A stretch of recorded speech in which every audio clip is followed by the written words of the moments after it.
ঢাকা ১৭ উপনির্বাচনের দিন হিরো আলমের উপর যারা হামলা করেছিল ডিবি কার্যালয়ে তাদের ভিডিও ধারণ করেন তিনি নিজেই। এ সময় অনেকে তার কাছে মাফও চান। এরা সব করে আমাকে মেরেছিল, কারণ আমি তাদের উদ্দেশ্য হচ্ছে যে উনি একজন সম্মানিত ক্যান্ডিডেট।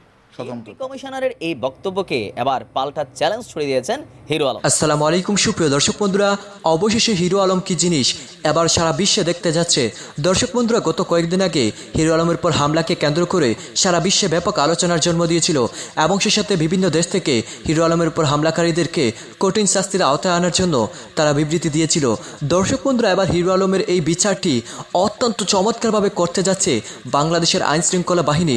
দর্শক বন্ধুরা, এবার হিরো আলমের উপর হামলাকারীদের মধ্যে ইতিমধ্যে অনেককে গ্রেফতার করেছে এবং সেই সাথে আজকের দিনেই প্রায় 7 জনকে গ্রেফতার করতে সক্ষম হয়েছে ডিবি পুলিশ এবং তিনি সেখানে গিয়ে ডিবি কার্যালয়ে গিয়ে ডিবি অফিসে সে আসামিদের ভিডিও ধারণ করে নিচ্ছেন বর্তমান সময়ের বেশ আলোচিত ব্যক্তি হিরো আলম এবং সেই সাথে সেই আসামিরা হিরো আলমের হাতে পায়ে ধরতে শুরু করেছে তাকে মাফ দেওয়ার জন্য, কিন্তু তিনি বলে যাচ্ছেন 20 বছরের ভিতরে তা তোমাদেরকে মাফ দেওয়া হবে না। তো দর্শক বন্ধুরা, এবং সেই সাথে ডিএম কমিশনের উপর এবার হিরো আলম ক্ষিপ্ত হয়েছেন এবং সেই সাথে তিনি ডিএম কমিশনারকে এমন একটি চ্যালেঞ্জ দিয়েছেন, সেই চ্যালেঞ্জটি শুনলে আপনারা অবাক হয়ে যাবেন। তাহলে কি আবার হিরো আলম সকলের সাথে পাঙ্গা নিতে চলেছে? তো দর্শক বন্ধুরা, চলুন আমরা সেই সকল বিষয়গুলি সম্পর্কে অত্যন্ত চমৎকার কিছু ভিডিও তুলে ধরেছি।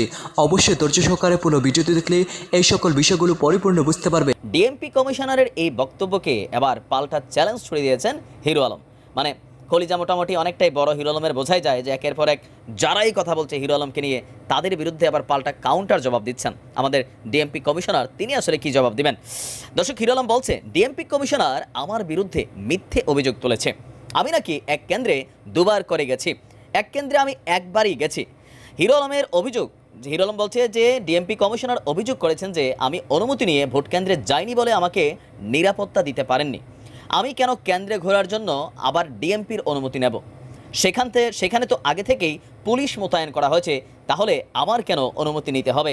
বড়ই কি বলা হয় যে পেচকি একটা প্রশ্ন ডিএমপির কমিশনারের বেশি ওনার প্রতি ছড়ে দেওয়া হয়েছে। তিনি বলছেন যে বনানী বিদ্যানিকেতন স্কুল অ্যান্ড কলেজে ভোট কেন্দ্রে পরিদর্শনে আমি যখন যাই তখন স্কুলের মাঠে নৌকা প্রতীকের কর্মী এবং সমর্থকরা আমাকে কটু কথা বলে এবং ধাক্কাধাক্কি করে। ভোট কেন্দ্রে দায়িত্বরত পুলিশ সদস্যরা সেখান থেকে হিরো আলমকে স্কুল ফটকের বাইরে আনার পরে নৌকার বেশধারীরা তাকে রাস্তায় ফেলে পিটিয়েছেন। আইনশৃঙ্খলা বাহিনীরা তাকে নিরাপত্তা দেয়নি অভিযোগ করে তিনি পুলিশ এবং বিজিবি সম্পর্কেও কথা বলেছেন। আর আপনারা জানেন যে এই ইস্যু নিয়ে এখন মার্কিন যুক্তরাষ্ট্র থেকে 12টি দূতাবাস থেকে শুরু করে জাতিসংঘ পর্যন্ত কথা বলছে। এখন এই টোটাল ঘটনার আমাদের ডিএমপি কমিশনার মাঝখানে কিভাবে চলে আসলেন আসলে আলমের এই ইস্যুটাতে? এটার হচ্ছে প্রাক একটা বক্তব্য যে নির্বাচন নিয়ে আমাদের ডিএমপি কমিশনার একটা বক্তব্য ছিল যে নির্বাচন যদি সুষ্ঠু না হয় তাহলে তিনি নাকে খত দিয়ে পদত্যাগ করবেন।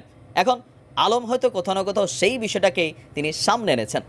এখন ডিএমপি কমিশনারের গতকালকের বক্তব্যের পর আলমের এই পাল্টা বক্তব্য, আবারও কি আমাদের ডিএমপি কমিশনার কোনো বক্তব্য দিতে যাবেন নাকি বিষয়টা এখানেই থেমে যাবে? যদিও আইনশৃঙ্খলা বাহিনীর প্রতি আলম কৃতজ্ঞতা প্রকাশ করে বলছেন যে ঘটনার সাথে যারা সংশ্লিষ্ট বা জড়িত ছিল প্রত্যেককেই আইনের আওতায় আনার চেষ্টা করেছে, অনেককেই গ্রেপ্তারও করেছে, আবার অনেককে রিমান্ডে নিয়ে এটার পেছনের মোটিভও কিন্তু বের করার চেষ্টা করছে আমাদের আইনশৃঙ্খলা বাহিনী।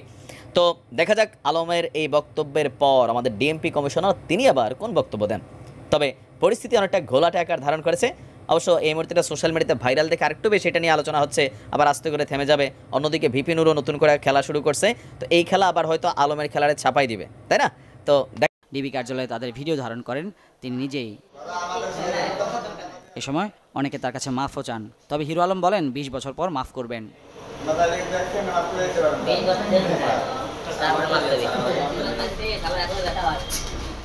এর আগে দেখা করেন গোয়েন্দা প্রধান হারুন রশিদের সাথে। আসামিদের গ্রেপ্তার করায় ডিবি প্রধানের প্রশংসা করেন। যে কয়েকজনকে আমি দেখেছি এরা সব করে আমাকে মেরেছিল, কারণ আমি তাদের চেহারাগুলো এই কারণে দেখলাম যে অনেকটা আমি দেখেন না যে অনেকটা নির্দোষ লোকে মনে করেন ধরা দেয়, আমার বদলে তাকে ধরে দেওয়া হোক একজনকে ক্ষমতাশালী, এবং মনে করেন হয়তো অনেক সেই ক্ষমতাশালী পার্সোনালিটি হয়তো ঘাটিতে ভাই এরকম থাকে না, যে আমি জানি তাদেরকে এরকম কোনো লোক ছিল কি না, তারা মনে করেন আবার ছেড়ে দেয় কি না কারো কথায় দেখেছে না।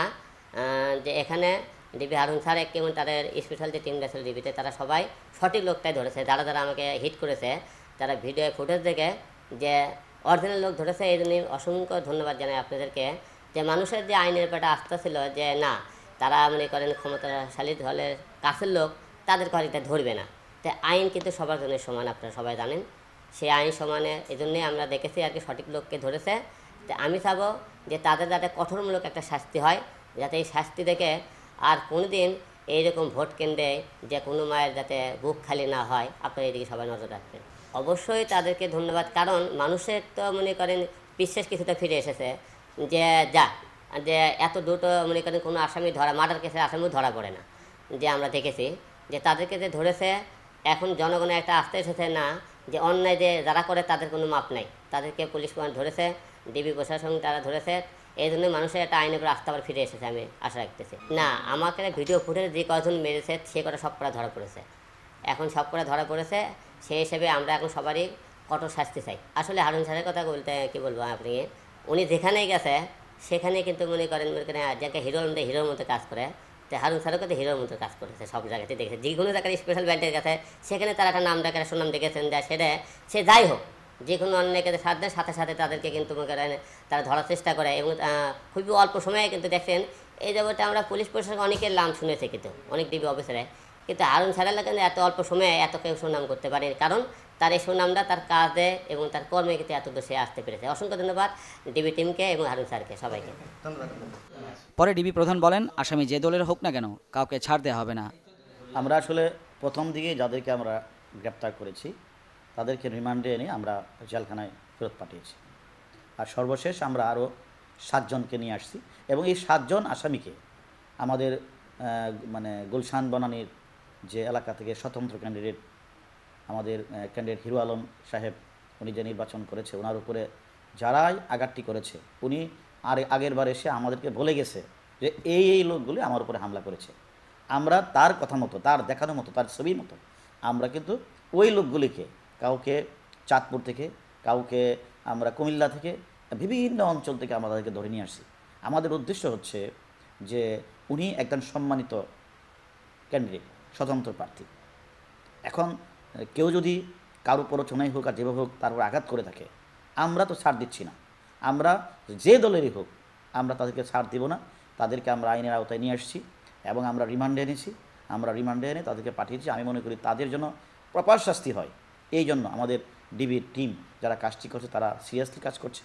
ভবিষ্যতে যেন, হিরো আলম সাহেব বলেছেন, ভবিষ্যতে যেন এরকম কোনো কার্যক্রম কেউ না ঘটাতে পারে, এটা আমাদের খেয়াল রাখতে হবে। এবং আমি মনে করি হিরো আলম নিজে থেকেই এসেছেন। তো দর্শক বন্ধুরা, আপনারা হয়তো পুরো ভিডিওটি থেকে এবং এই সকল বিষয়গুলি জেনে অবশ্যই বুঝতে পেরেছেন, অবশেষে বর্তমান সময়ের সবচাইতে আলোচিত এবং পাওয়ারফুল ব্যক্তি হচ্ছেন হিরো আলম। কারণ এবার হিরো আলমের পর হামলাকে কেন্দ্র করে শুধু দেশে নয়, পুরো বিশ্বে ব্যাপক আলোচনার জন্ম দিয়েছে এবং সেই সকল আসামিদেরকে কঠিন শাস্তি দেওয়ার জন্য আবেদন করেছে। তো দর্শক বন্ধুরা, তাহলে আপনারা এই পুরো ভিডিওটি দেখে এবং ডিএম কমিশনারকে নিয়ে এই চ্যানেলটি শুনে আপনাদের কাছে কি মনে হচ্ছে? কি এবার হিরো আলম সত্যিকারের হিরো হয়ে উঠতে পেরেছেন? তো দর্শক বন্ধুরা, এই বিষয়ে আপনাদের মতামত অবশ্যই কমেন্ট করে জানিয়ে দিবেন। তো দর্শক বন্ধুরা, ভালো থাকুন, সুস্থ থাকুন। আল্লাহ হাফিজ। আসসালামু আলাইকুম ওয়া রাহমাতুল্লাহি।